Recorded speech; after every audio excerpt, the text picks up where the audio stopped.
Et voilà, ça y est, nous sommes en direct. Bonjour à toutes et à tous. Merci beaucoup à toutes celles et à tous ceux qui sont déjà là, à l'heure. Je suis très impressionné. Beaucoup de ponctualité aujourd'hui. Ça fait plaisir. Bonjour Giacomo. Alors, on va attendre quand même 1 ou 2 minutes que d'autres personnes se joignent à nous. En attendant, je vous rappelle la façon de participer à ce webinaire. Vous avez donc sur la droite de votre écran, vous avez la possibilité de chatter, mais aussi il y a un petit onglet questions. Et si vous voulez poser des questions, c'est bien de les mettre dans questions parce qu'en fait, ça vous permet de voter sur les questions que vous voulez voir traitées en premier. Donc, pour les questions, c'est l'onglet questions comme indiqué. Et surtout, n'oubliez pas de voter. C'est toujours sympa de voir quelles sont les questions les plus importantes. Ça nous permet de voir où est-ce qu'on doit un peu plus appuyer. De la même manière, ce qu'on va faire, c'est qu'on va répondre aux questions au fur et à mesure. On ne va pas tout prendre à la fin. C'est toujours un petit peu plus vivant de faire ça au fil de l'eau.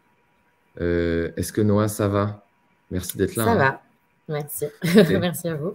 Louis, pareil, en forme? Au top, comme tous les vendredis. Bon, nickel. Il est 11h, presque 2. On va commencer. Il y a du monde qui est encore en train de se connecter, donc on va commencer tranquillement. On va vous parler de l'Occitane. On est très fiers aujourd'hui. Super, super marque, super boîte. Toujours génial pour une boîte comme nous de pouvoir travailler avec une aussi belle marque que l'Occitane et avec laquelle on a bien travaillé. Et puis, c'est intéressant, aujourd'hui, on va parler d'autres marchés, donc au UK et en Irlande, où Noah travaille principalement, donc elle va nous en parler. On a boosté de plus de 25% le panier moyen des clients Team Wallet. Donc, pour ceux qui viennent déjà de temps en temps sur nos webinaires ou qui nous connaissent, ils savent que c'est vraiment les statistiques qu'on va chercher. Et là, c'est top parce qu'avec l'Occitane, on a pu identifier ça assez rapidement. Donc, c'est ce qu'on va vous montrer aujourd'hui de façon hyper concrète et directe, comment on a fait pour arriver à ce résultat-là et comment on va faire pour aller encore plus loin. On va se présenter rapidement chacun. Noah, merci beaucoup d'être là. C'est vraiment top de prendre du temps avec nous. Est-ce que tu peux te présenter rapidement en quelques mots? Bah oui. Donc, du coup, je suis Noah. Je suis la Head of CRM UK, Irlande, Europe et Middle East. Je suis chez l'Occitane depuis 4 ans maintenant.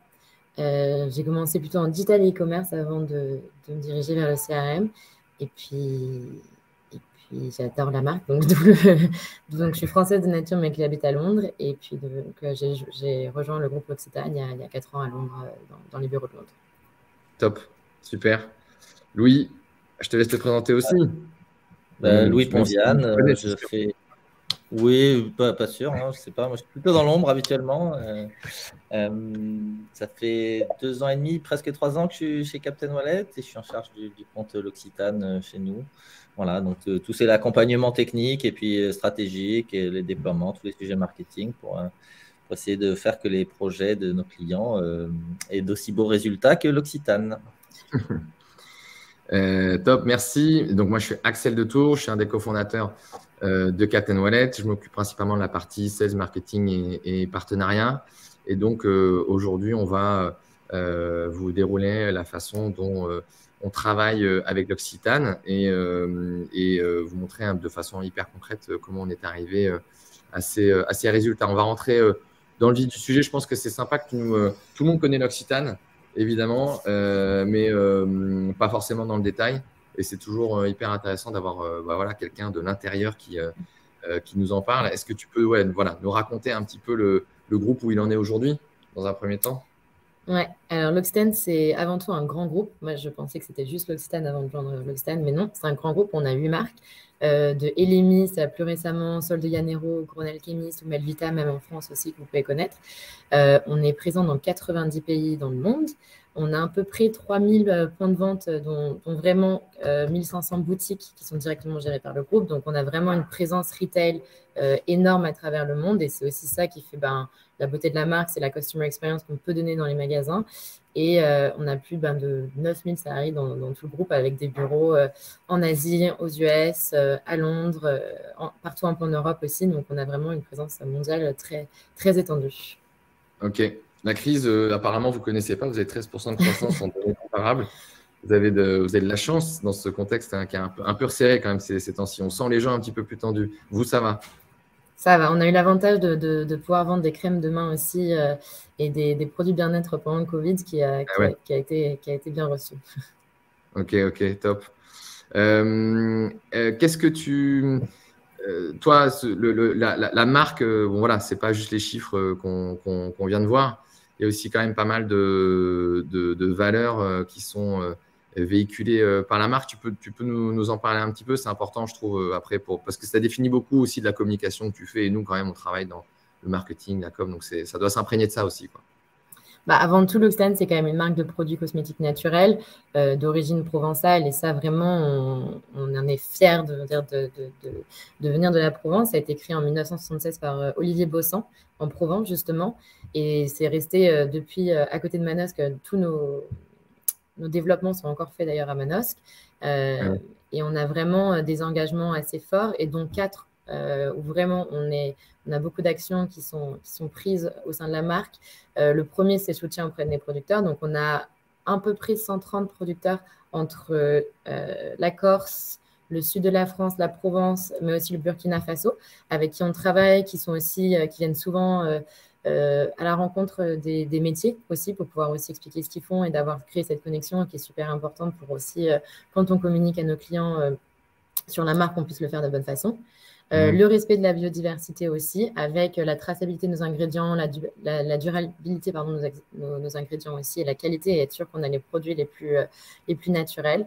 La réduction des déchets, et ça, c'est vraiment celui sur lequel on se concentre, par le fait, par exemple, d'avoir introduit nos grandes tailles EcoRefill pour sauver sur le plastique et les bouteilles en plastique, mais aussi du packaging recyclé, de minimiser aussi notre utilisation de plastique, et la promotion de l'entrepreneuriat féminin. Et ça, c'est surtout au Burkina Faso, parce que donc, notre beurre de karité est fait au Burkina Faso.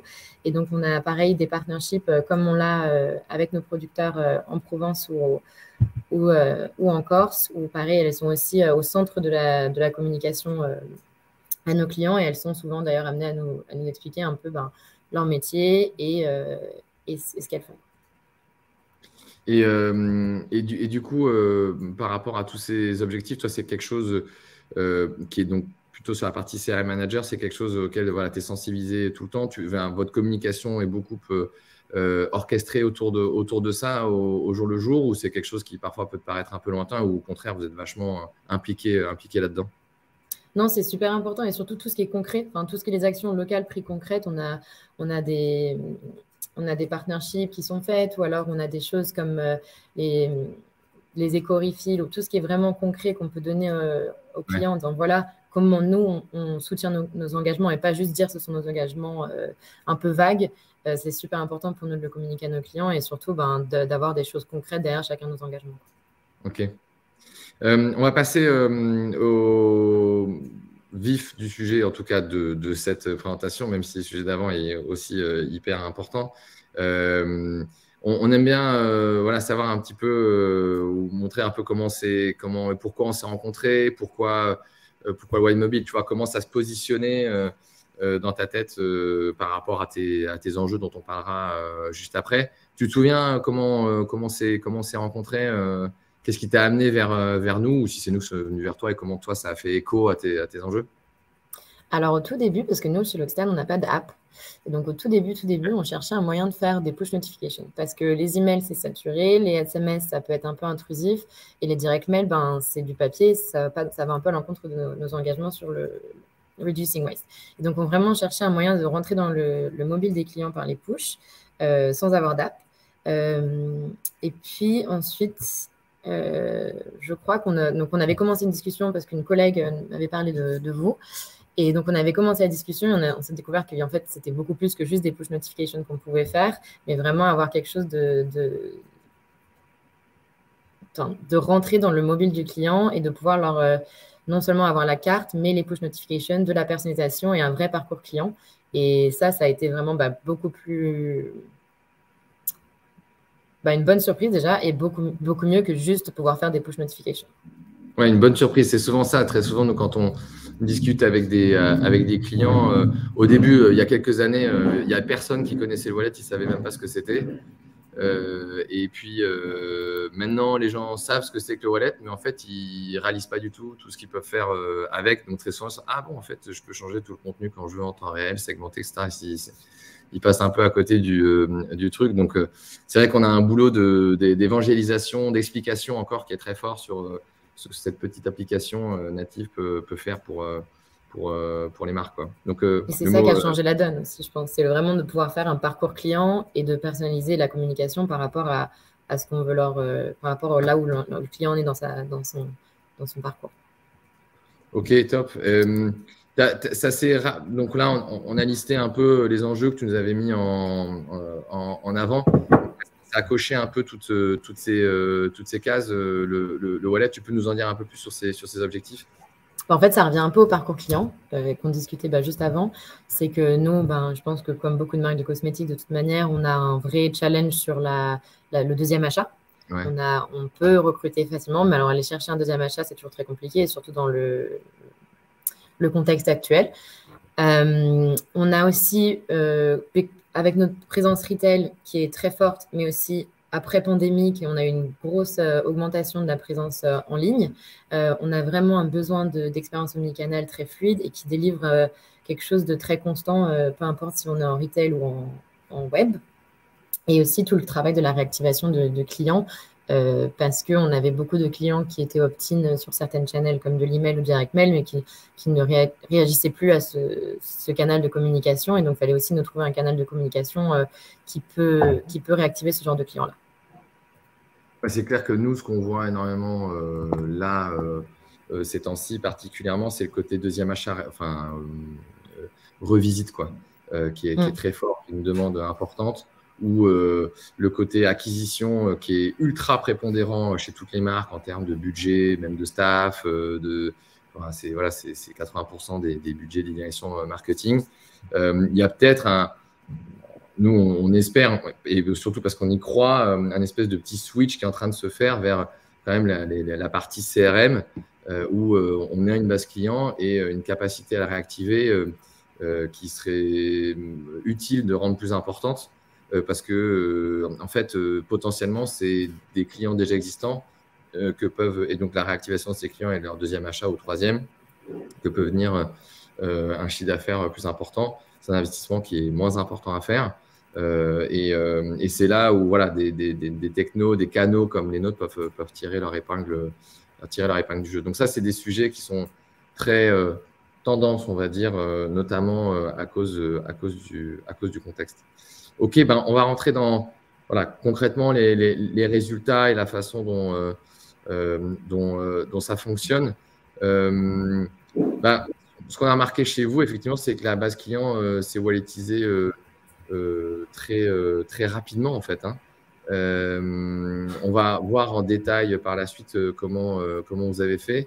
Donc, 10% de la base walletisée en 5 mois. Normalement, c'est ce qu'on fait en un an. En fait, en un an, en général, on fait 10 à 15% d'une base de données. Ça varie un peu d'une marque à l'autre. Mais là, 10% en 5 mois en Irlande, c'est très rapide. Et le 17,6 en un an au Royaume-Uni, c'est vraiment des scores qui sont super. Donc, ça veut dire que Noah, ses équipes, l'Occitane, en tout cas sur ces pays-là, a communiqué régulièrement en proposant vraiment un service de dématérialisation de la partie feed ou des offres. Donc ça, c'est très payant, ça marche vraiment bien. Le chiffre, le plus 25%, donc des opt-in wallets versus les non-opt-in wallets, c'est vraiment toujours intéressant et assez impressionnant de voir en fait chez les différentes marques chez lesquelles on travaille et l'Occitane.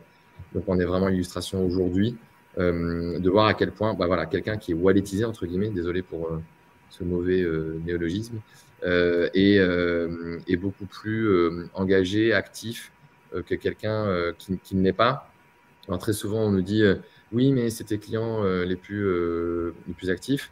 Donc, peut-être, mais n'empêche qu'ils font toujours plus de 25% que les autres, et très souvent en fait qu'avant, et c'est ça qui est intéressant dans certaines études, ils comparent avant-après.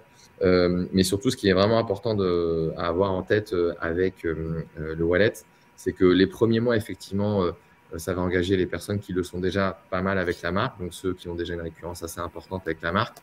Mais assez rapidement, au bout du 5e, 6e mois en général, le wallet va s'adresser et concerner, enfin être utilisé par la majeure partie de toutes les bases de données de toutes les marques du monde, qui sont les occasionnels, cette espèce de ventre mou de la base de données qui est la plus difficile à travailler. Et c'est là où le wallet est très fort. Il va chercher ces gens-là et c'est chez eux qu'il augmente récurrence et panier moyen. Et on le voit, c'est les deux impacts très forts du wallet, panier moyen comme on l'a vu là, et fréquence d'achat.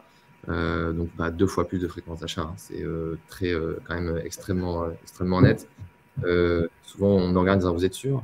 Oui, c'est pas nous qui faisons les études, hein, c'est les marques elles-mêmes qui le font, donc ça sort pas du chapeau. Et ça, la fréquence, c'est clé pour augmenter le chiffre d'affaires, hein. On change 1/10 de fréquence, hein, chez un client, c'est un impact direct sur le chiffre d'affaires. Donc voilà, ce sont 3 clés, volume, panier moyen et fréquence. Voilà, quand on multiplie les 3, ça fait des volumes d'affaires qui sont extrêmement importants pour la marque. Comment l'Occitane utilise le wallet mobile? On va commencer par la première étape, hein, qui est la plus importante. Donc, vous voyez ce petit schéma rapide. Il faut, quand vous voulez walletiser votre base de données, ça passe par vos propres points de contact. Un point de contact, donc c'est l'email, c'est du SMS, c'est votre site web, c'est le point de vente, notamment chez les retailers, hein. Même avec le Covid, même avec l'explosion du e-commerce, même avec tout ça, 80% du business se fait toujours en point de vente. Le trafic est majoritairement en point de vente. Et si on peut capter du public directement sur son mobile, sur Wallet, à ce moment-là, il ne faut pas hésiter à le faire. Et puis, la deuxième étape, la carte est ajoutée dans le Wallet. Une fois qu'elle y est, on peut du coup animer la carte, envoyer des push notifications, enfin faire vraiment l'utiliser comme un canal. La valeur ajoutée du Wallet, c'est certes pour le client final la dématérialisation d'un élément dans le téléphone, mais et donc qui apporte un confort, mais c'est surtout le fait que la marque se procure un canal de communication directement sur le mobile et avec les résultats qu'on a vus juste au-dessus. Si on prend la première étape, c'est comment walletise ses clients, via quel support de communication, comment vous avez procédé. Je pense, Noah, c'est intéressant de nous dire voilà, qu'est-ce que tu as eu en tête, comment tu as eu envie de le faire. Et puis Louis, peut-être de nous détailler un petit peu comment ça se passe d'un point de vue, pas forcément technique, mais un peu fonctionnel. Je pense qu'il y a pas mal de personnes qui seront intéressées par ça. Est-ce que c'est compliqué à mettre en place? Comment on fait? Voilà, creuser un petit peu ces sujets pour vraiment rentrer dans comment ça marche, quoi, comment on fait. Au tout début, ce qu'on avait commencé comme conversation avec Louis, c'était que on sait que emails peuvent être saturés et que les direct mails, c'est du papier et ça nous plaît pas forcément et on ne veut pas forcément continuer à avoir des direct mail opt-in, surtout que ça peut être, le coût est quand même plus élevé. Donc, c'était quand même les 2 canaux qu'on voulait se concentrer. Donc, on a commencé par des emails dédiés pour aussi expliquer à la base qu'est-ce que le wallet, pourquoi le faire et quels sont les avantages à le faire. Et il faut vraiment expliquer aux clients parce que sinon, s'ils ne savaient pas forcément pourquoi, ils ne le feront pas.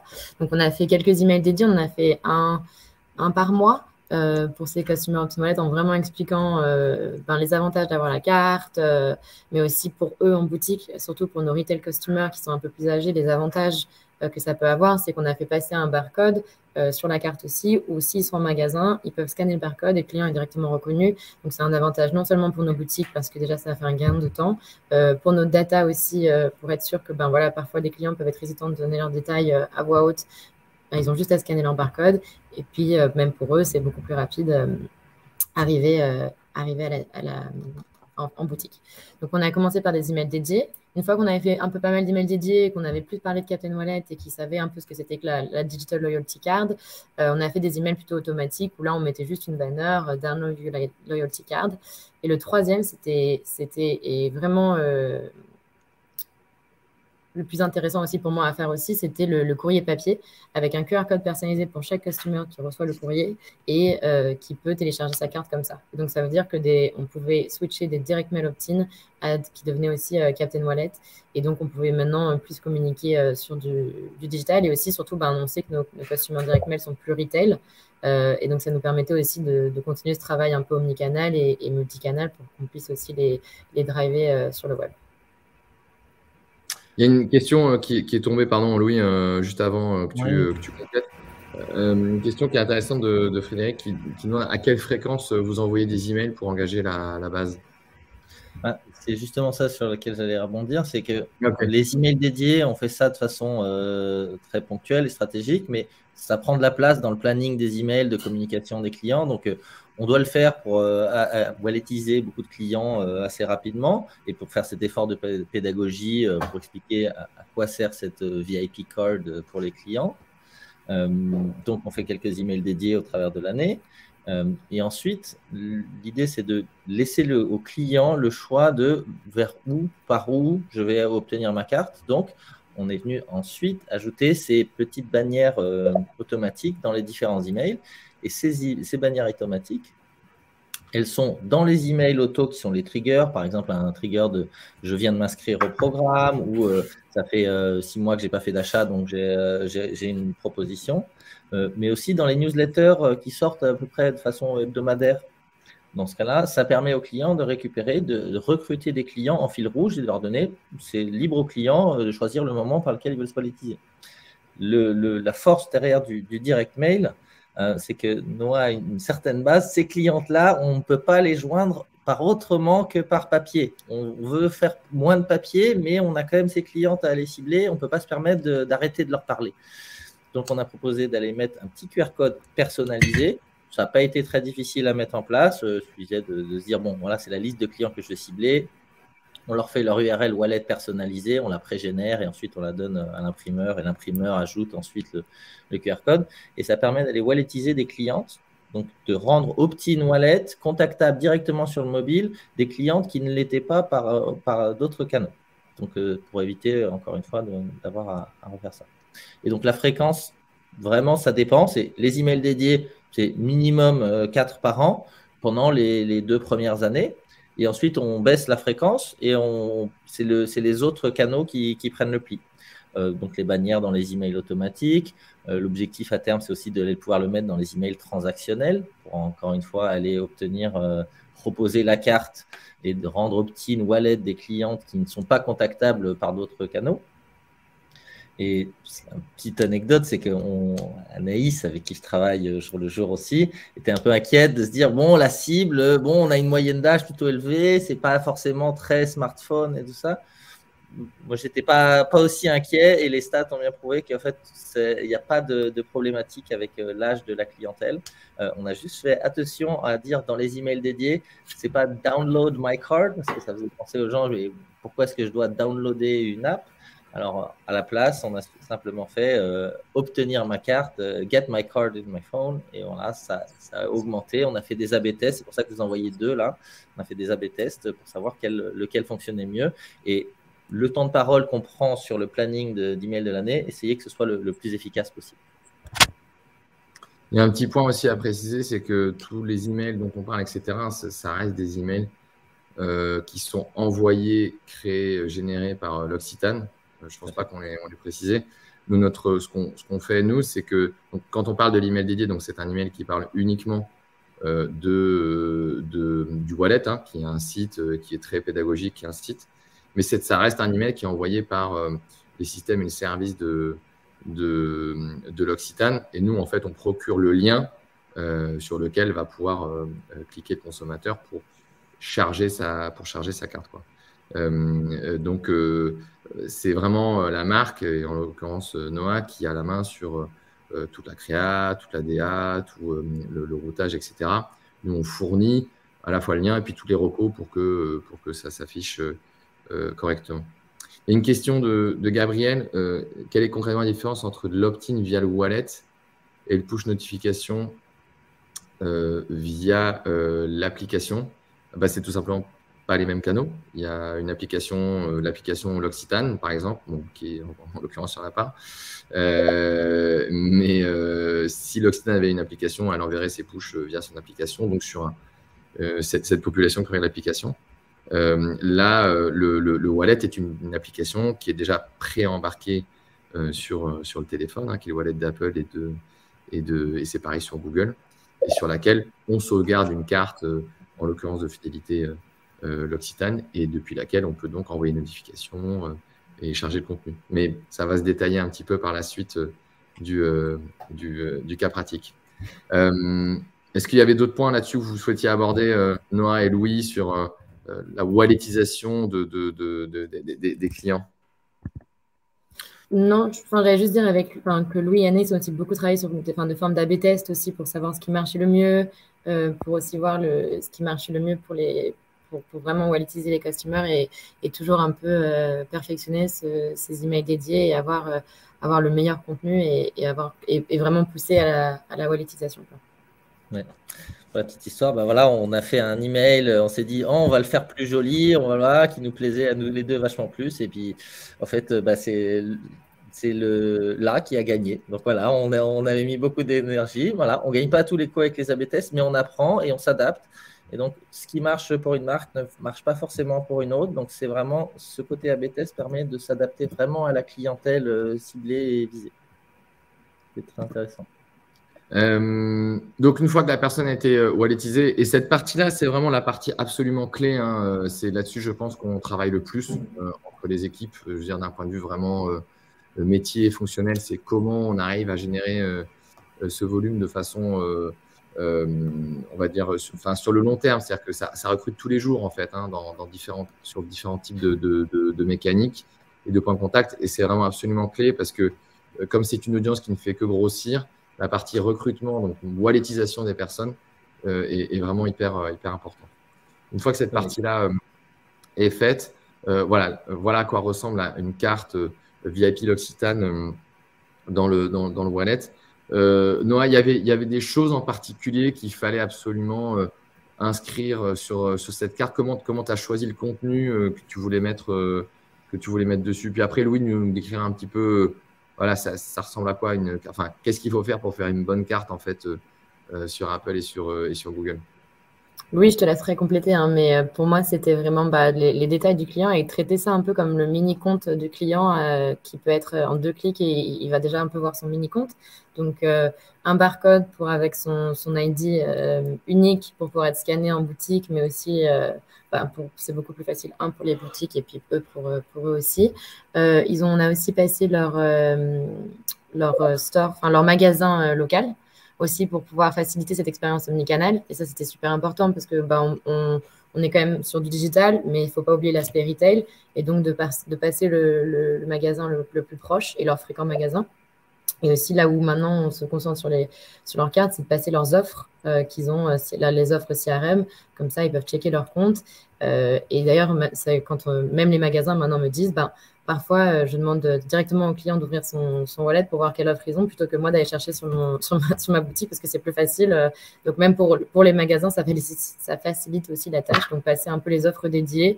Et en fait, après, c'est vraiment, chaque carte est un peu différente par rapport à la campagne, par rapport aux choses qu'on veut pousser sur cette carte-là.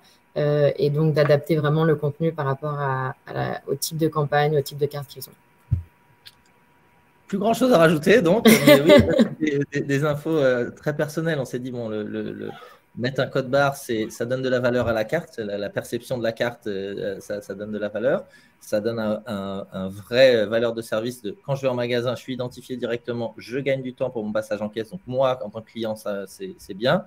Le staff en boutique est content aussi parce que c'est plus rapide d'identifier les clients. Ça permet de moins se concentrer sur taper votre email, mais plutôt se concentrer sur la vente en elle-même. Et ensuite, les cartes, on les a personnalisées avec le nom, le prénom, évidemment. Mais aussi, on a pu, comme tu disais, Noah, mettre la boutique de rattachement. Donc, on a pu mettre les infos de la boutique de la cliente directement dessus avec des petits liens qui emmènent un petit itinéraire à pied pour aller à ma boutique. Et évidemment, on a mis un petit lien en plus pour dire « je cherche une autre boutique ». C'est pas, je ne cherche pas ma boutique, je cherche une autre boutique avec un petit lien qui emmène sur Google Maps en cherchant autour de soi. Donc, c'est très facile de faire un itinéraire. Donc, une vraie proposition de service derrière.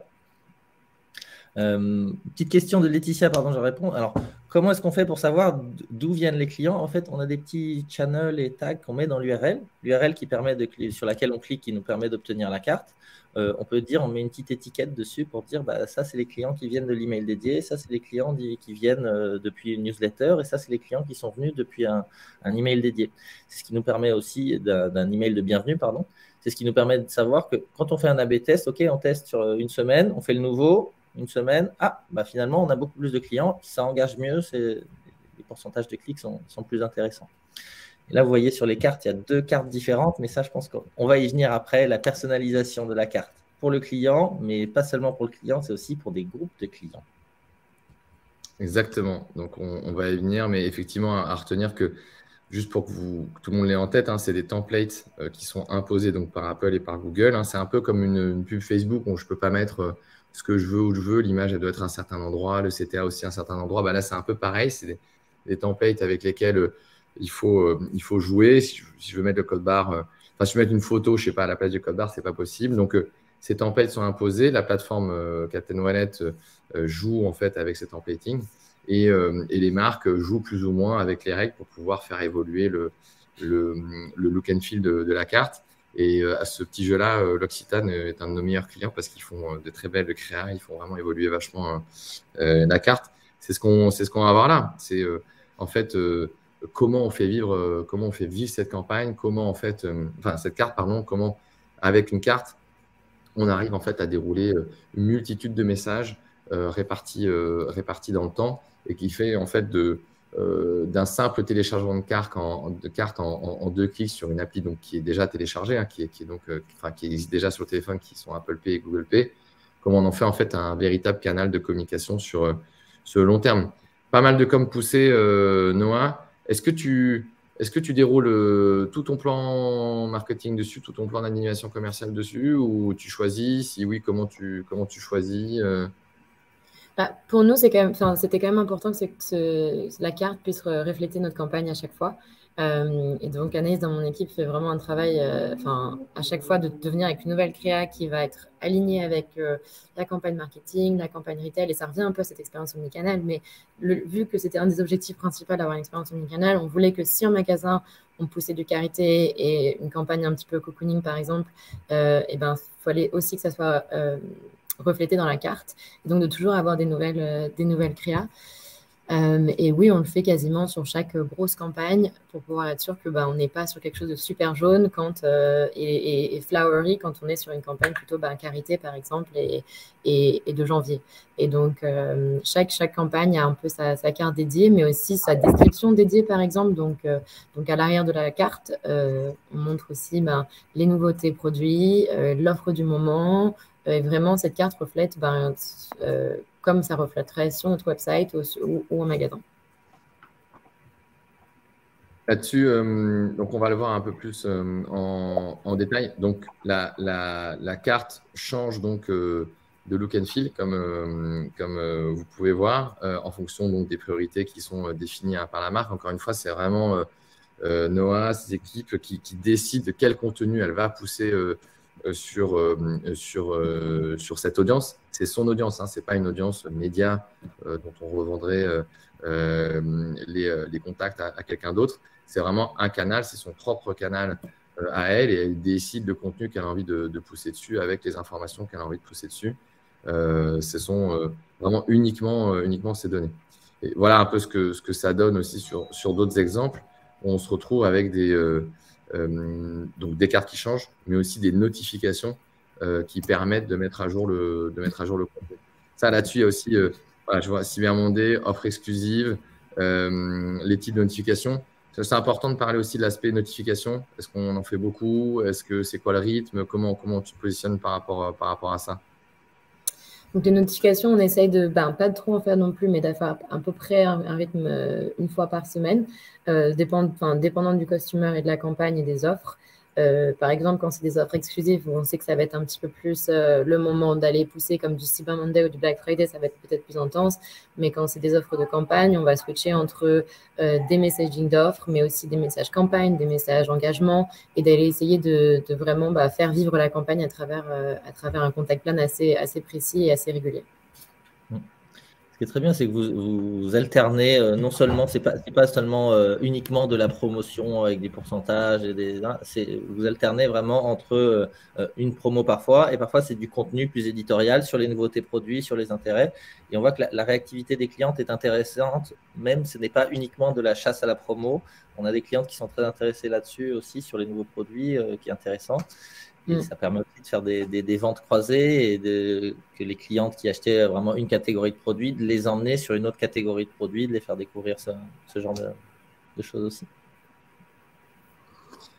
Voilà, moi, tu as répondu un peu par écrit, Louis, mais la question de Frédéric, c'est est-ce qu'on peut personnaliser la carte comme on veut? On n'avait pas répondu tout à l'heure, mais oui, effectivement, le lien en fait qu'on partage avec la marque, c'est un lien qui permet de récupérer les données qui sont hébergées chez la marque et qui permettent donc de personnaliser chaque carte. Donc, chaque carte a un ID unique, personnel, et sur lesquels on peut agir vraiment soit isolément, soit en segmentation, soit vraiment sur l'ensemble de la base.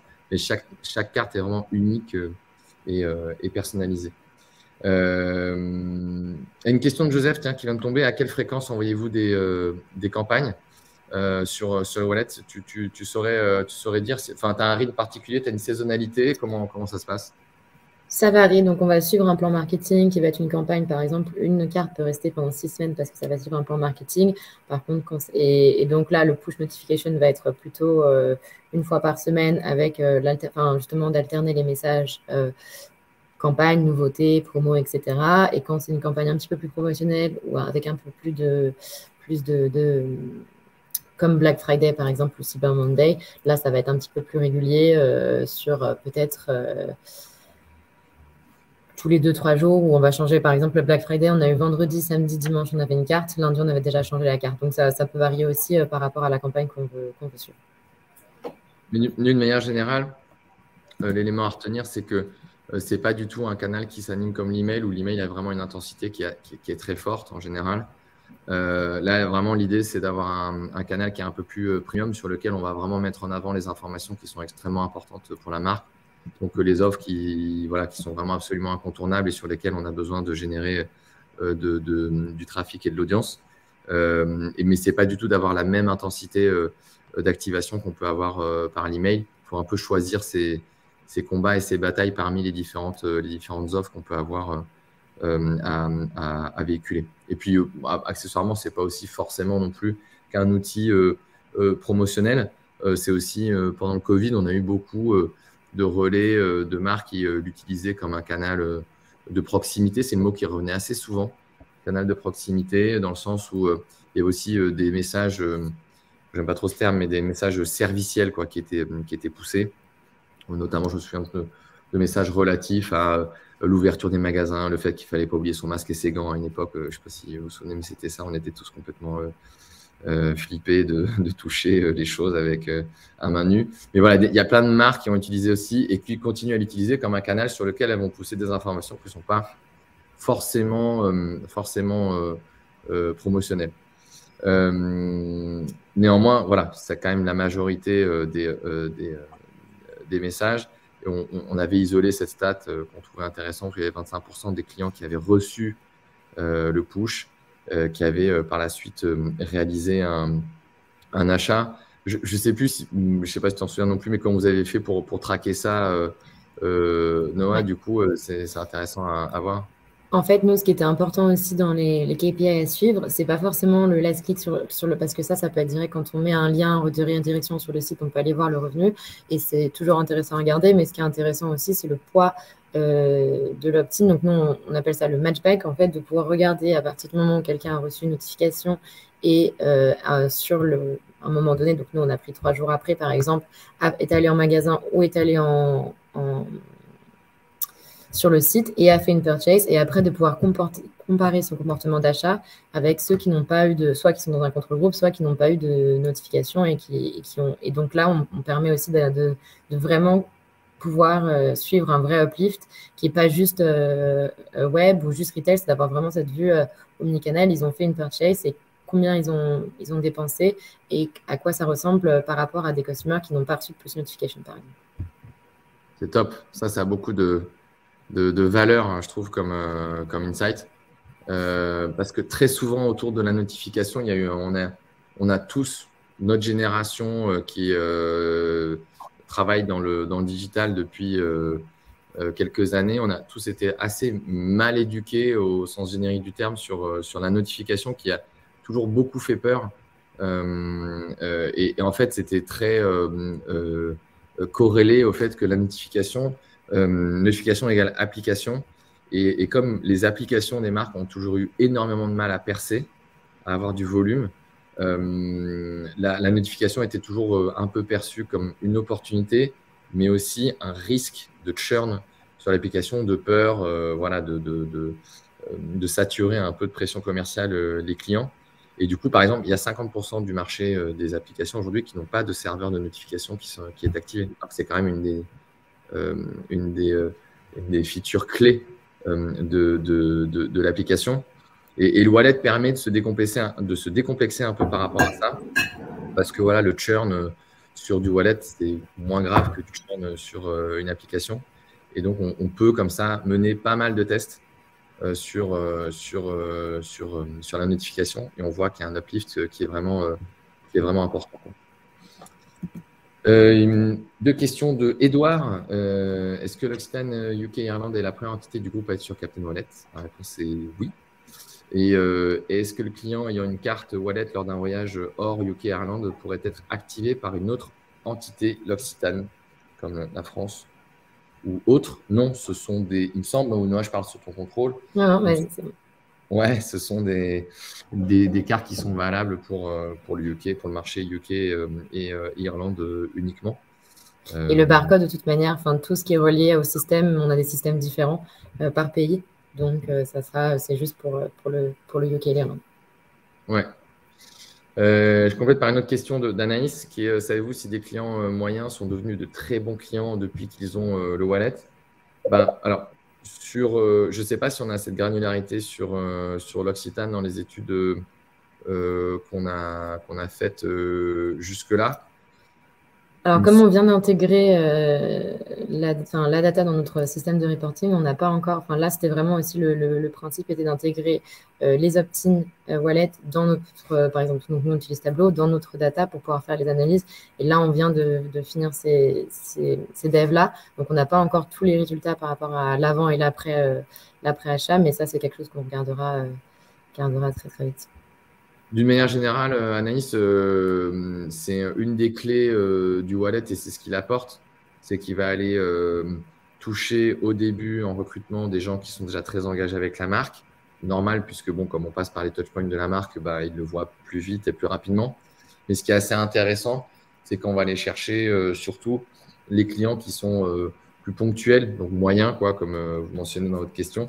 Et là, en allant chercher ces clients moyens, on se rend compte qu'il y a vraiment un upside qui est très important sur la fréquence notamment et le panier moyen où vraiment il bascule dans une autre catégorie de clients avec ce canal-là et on va même, ce qu'on fait de plus en plus, on va même chercher des clients inactifs qu'on va réactiver via ce canal. C'est-à-dire que souvent c'est des clients inactifs, donc ils ne sont pas opt-in aux emails promotionnels. En revanche, ils sont quand même dans une base de données et ça veut dire qu'ils sont quand même éligibles à recevoir des emails plutôt corporate, métier de la marque et le wallet peut en faire partie. et peut être donc un email qui part sur cette population inactive qui dit bah, voilà, nouveau moyen d'interagir avec la marque. Et on voit que sur les personnes, déjà une forme d'appétence. Donc, il y a du volume qui se crée sur ces inactifs. Et quand on fait des campagnes sur cette audience inactive, elle a une tendance à revenir vers la marque qui est assez forte. On a réveillé des communautés d'inactifs comme ça. Et on le fait de plus en plus chez beaucoup de marques. Donc oui, et là, pour compléter aussi, j'ai Anaïs dans mon équipe qui vient de m'envoyer un message en me disant qu'effectivement, on a aussi augmenté qu'elle venait de regarder et qu'on avait augmenté nos top customers Opt-in Wallet depuis la dernière fois aussi. Donc okay. C'est un groupe qui augmente. Ok, non mais c'est vraiment c'est une des clés de l'apport du wallet, c'est d'aller vraiment convertir des clients qui étaient sur un statut et qui le font évoluer ensuite vers un statut plus appétant et plus régulier avec la marque. Il y a une dimension omnicanal qui est très forte chez l'Occitane, sur laquelle on voulait appuyer. On sait que les clients omnicanaux, quelle que soit la marque, ce sont les meilleurs clients et plus on est en capacité d'avoir de les faire évoluer vers un peu plus de réactivité et de trafic, plus en fait c'est vraiment tout gagnant pour la marque. Donc là, on voit ici donc une alternance en fait de typologie de notification où il y a vraiment une pratique de drive to store et aussi une pratique de drive to web. Ça, tu jongles pas mal sur les deux tableaux dans ton déroulé. Et puis surtout de pouvoir personnaliser aussi. Donc, par rapport au type de client, ça nous permet de pouvoir personnaliser si on sait que c'est un très bon client retail, d'aller les diriger vers leur magasin Visit Your Nearest Store, par exemple. Alors que si c'est plutôt un client pur web, d'aller les diriger vers online. Et là, à l'inverse, parfois aussi tester l'inverse, dire bah, c'est un pur retail, on va aller leur mettre un lien en ligne pour essayer de les convertir en devenant multicanaux. Et si c'est d'online, d'aller montrer qu'ils ont des boutiques autour de chez eux. Et donc ça, c'est vraiment pouvoir personnaliser jusqu'à même leur favorite channel, les push notifications. Ça a été vraiment chouette de pouvoir le faire, quoi. Et là, on le voit, du coup, tu as quand même 43% des clients Opt-in Wallet qui sont omnicanaux. Ouais. Donc, ça, c'est une stat qui est vraiment hyper importante. Et après, d'un point de vue purement plus fonctionnel, voilà, on a ce connecteur Adobe en fait, qui te permet de remonter des infos dans Adobe, évidemment, mais aussi d'activer le wallet depuis Adobe comme si c'était un autre canal à part entière, tu vois, comme tu le fais pour l'email ou les SMS, j'imagine. Je précise juste que c'est un connecteur non pas de data. Il faut toujours, de toute façon, tirer des tuyaux entre les deux instances pour qu'elles puissent communiquer. Mais c'est plutôt un connecteur de gestion de campagne. C'est-à-dire que, voilà, une fois que comment j'anime mon audience, au même titre que je le fais sur les autres canaux, je fais de la même façon sur le wallet. Ça, c'est un pas qui était important pour toi, cette partie connecteur. C'est ce qui nous a permis de faire tout ce qui est aussi A/B test, toutes les différentes, de pouvoir aussi regarder combien de clients retail on va leur envoyer ça, de pouvoir faire tout ce qui est targeting encore plus précis, quoi, et de faire tout ce qui va être customer journey avec un birthday, avec des choses comme ça qu'on peut mettre complètement dans Adobe directement. Et c'est vrai que c'est plus facile et d'avoir une vision aussi très, très 360 sur tout ce qui se passe et quel type de communication ils reçoivent et de pouvoir les exclure de certaines communications pour pouvoir privilégier par exemple une push ou une certaine carte par exemple. Voilà, nous, c'est effectivement la raison pour laquelle on a créé ces connecteurs. Donc là c'est avec Adobe, mais avec d'autres marques, ça peut être avec Salesforce et avec n'importe quel la plupart des outils du marché. L'autre élément aussi, c'était pour aussi faciliter d'un point de vue opérationnel la vie voilà, des CRM managers qui ont très souvent pas mal d'outils à gérer, souvent en silo. Et donc, c'est intéressant d'avoir recueilli au même endroit la possibilité de pouvoir activer d'autres outils. Voilà, j'en reviens rapidement sur les performances, mais c'est vraiment le sujet numéro 1. C'est-à-dire que très souvent, on nous demande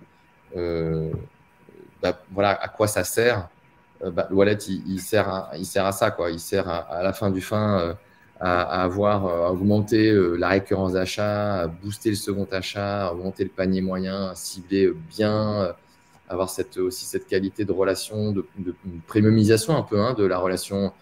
C'est voilà, une image avec des liens et des notifications, ça sera toujours mieux qu'un SMS en 160 caractères. Et là-dessus, je pense que je ne sais pas, du coup, tu faisais beaucoup de SMS avec l'Occitane, Noah? Au UK, c'est très léger parce que de toute manière, même le marché UK n'est pas super fan de SMS. Donc, on en avait pour des campagnes ou des choses comme ça, très promotionnelles, mais on fait très peu d'SMS de toute manière chez l'Occitane, aussi UK. Ok. C'est un truc qui est très, très fort en France. C'est un gros marché. Dans le marché du SMS, c'est un marché qui a beaucoup augmenté. Et ce qui est marrant, c'est quand on creuse un peu les statistiques, on se rend compte que le marché a augmenté. Mais par contre, le SMS promotionnel a eu tendance à baisser, alors que c'est plutôt le SMS serviciel, c'est-à-dire ta livraison est arrivée en magasin, qui, lui, a fait exploser le marché du SMS. Et c'est intéressant de voir que les marques se reposent sur le SMS, qui est extrêmement important à certains moments de la relation, mais que c'est compliqué de baser une relation entièrement là-dessus. Pour le coup, ça ne peut pas marcher. Et c'est là où le wallet, il vient vraiment en complémentarité. Et il y a beaucoup de marques qui redirigent, qui reflèchent une partie de leur budget SMS vers le wallet. Donc, elles font une économie parce que le wallet est nettement moins cher que le SMS, en moyenne 40%.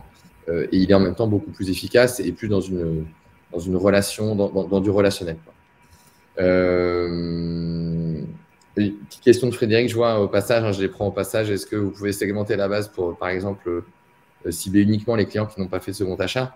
Bien sûr, chaque carte est personnalisée. Chaque carte a un ID unique qui est le même ID que celui de l'Occitane.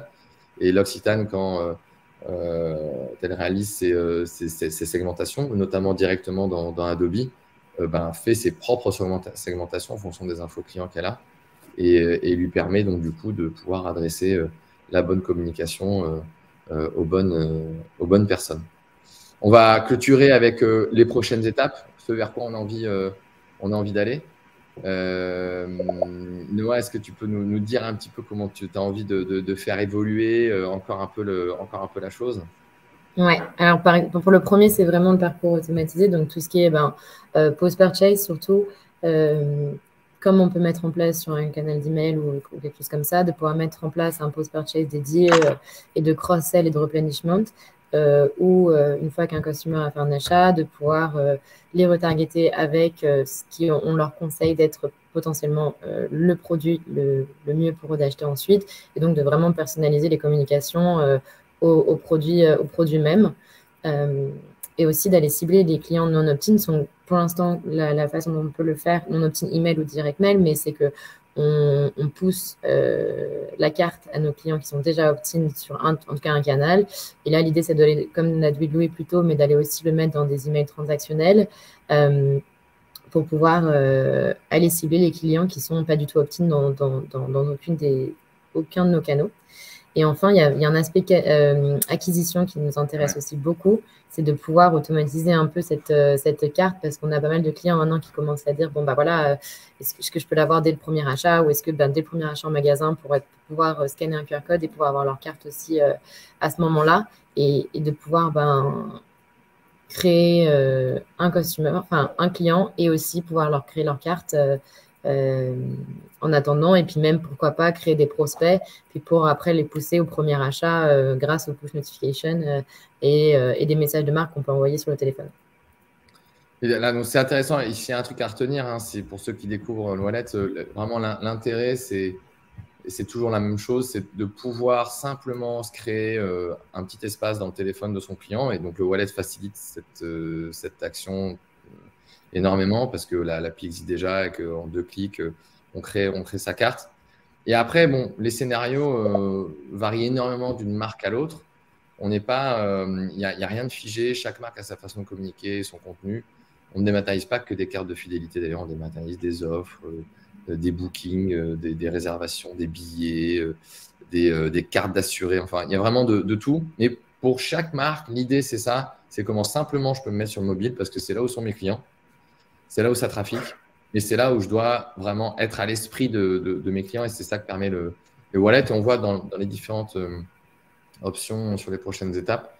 Ça va toujours vers là. Il y a toujours cette dimension de comment je peux augmenter l'audience. Donc là, il y a la notion d'acquisition qui rentre aussi. L'un n'est pas exclusif de l'autre. L'intérêt, c'est d'acquérir des nouveaux clients, mais acquérir intelligemment, c'est-à-dire de les garder ensuite dans le giron pour pouvoir les activer. Il est 54, on est un peu en avance, c'est bien, tout le monde commence à avoir faim. Une question de Charlotte.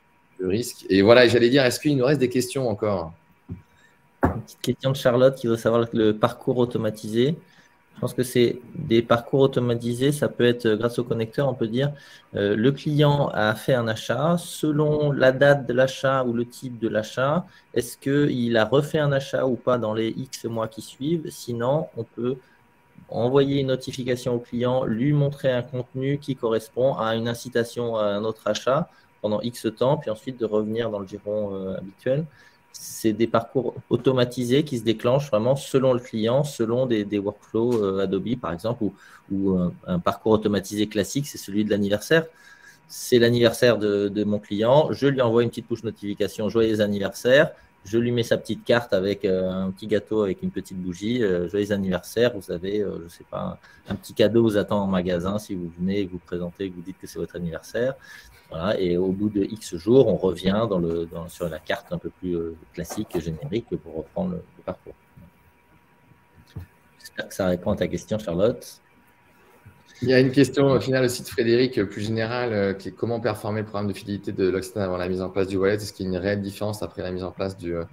Je ne sais pas si tu veux répondre là-dessus, Noah. Sur le UK d'Irlande, on n'avait pas de programme de feed. Et c'est aussi pour ça que de toute manière, on voulait lancer le wallet, mais on n'a pas de programme de feed pour l'instant. Et parce qu'on a des actions par rapport aux types de différents types de customers, mais pas de programme de fidélité. Et d'une manière générale, oui, on a un peu la réponse là. C'est quand on voit l'augmentation de fréquence et de panier moyen, forcément, ça a un impact. Et donc, sur les autres marques sur lesquelles on a un programme de feed plus vraiment au sens, on va dire, ce que fait Noah avec l'Occitane, UK Ireland, on va dire que c'est un programme relationnel au sens des typologies clients. On sait quel type de communication on va lui pousser pour l'intéresser. Donc, ce n'est pas un programme de fidélité au sens j'ai des points, des paliers, etc. C'est des programmes qui existent énormément. Et ça, nous, on le voit très clairement avec les marques avec lesquelles on travaille. Très souvent, sur ces programmes de fidélité, la marque a une dette en fait vis-à-vis du client. Et donc, ces infos-là, des points, des paliers, etc., très souvent, pour les retrouver, il faut un mot de passe, un login dont on ne se souvient jamais. Donc, là, le wallet, il vient aider simplement sur cet aspect-là qui est tout bête, qui est très transactionnel, mais qui, d'un certain aspect, rapporte aussi beaucoup d'engagement et de chiffre d'affaires à la marque. Et oui, donc sans programme de fidélité, on peut utiliser Wallet, tout à fait. C'est ce que je disais tout à l'heure. On a 50% de nos clients qui n'ont pas de programme de fidélité. 50% de nos clients qui trouvent un autre use case, un autre moyen, une autre idée pour inciter leurs clients à ajouter quelque chose dans leur wallet. Et donc, ça peut être des offres, ça peut être des coupons, ça peut être de la e-réservation. Intersport, par exemple, toutes ces réservations de ski, elles sont toutes sauvegardées dans le wallet. Et du coup, le wallet s'active le jour où ils doivent récupérer leur réservation avec des notifs géolocalisés ou des notifs dans le temps. Ça les accompagne. On peut vraiment… l'idée, c'est il faut avoir les chakras ouverts, c'est comment je vais inciter mon client à ajouter quelque chose dans le wallet. C'est pour avoir cette place dans le mobile et que je vais pouvoir dérouler par la suite. Voilà, c'est ça le mindset.